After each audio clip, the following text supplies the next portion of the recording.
एक बार एक बालक काशी से पढ़ करके आया, खूब विद्वान बन करके आया। अपने पिताजी के पास आकर के बोला, पिताजी मैंने सब कुछ पढ़ करके आया हूँ, आप जहाँ से चाहो पूछ लो। तो पिताजी ने पूछा कि बताओ पाप के बाप का नाम क्या है। नहीं बता पाया, बोले ये तो गुरु जी ने बताया नहीं। तो उसके पिता बोला ढूंढ के आओ कौन है पाप का बाप। बालक निकल पड़ा ढूंढने के लिए।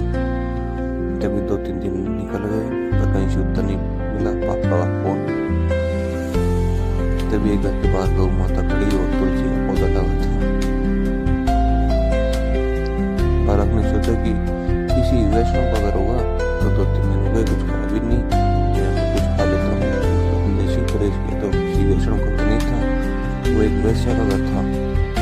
तो वैश्य ने जैसे ही बालक को देखा, पर मैं बालक से फोन लगाई तो तीन के हाथों में वैद्य लगे हैं।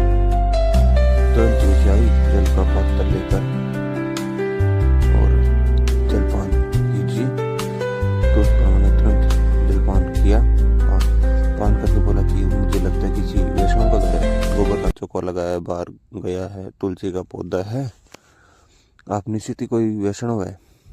वैसे बोली, वैष्णव का तो पता नहीं हूँ, पर मैं एक नगर वेश्या हूँ। जैसे ही कहा नगर वेश्या, ब्राह्मण बालक तुरंत वमन करने लग गया,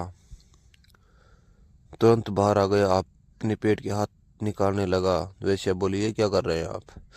बोले पाप का बाप ढूंढने निकला था, वो तो मिला नहीं, तुम्हारे घर आके पाप और कर दिया मैंने।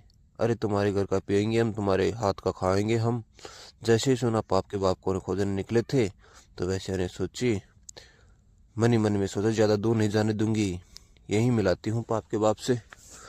अब भगवान जलपान कर ही लिया है आपने, पाप तो हो ही गया आपसे। अब तो आपको जाना पड़ेगा, नदी स्नान करना पड़ेगा, जनेऊ बदलनी पड़ेगी, पंचद्रव्य पान करना पड़ेगा, तभी आप शुद्ध होगे। ब्राह्मण बोला, और तो नहीं तो क्या, ये सब करना पड़ेगा। तो वैसे बोले, अब पाप हो ही गया तो थोड़ा और कर लीजिए। मतलब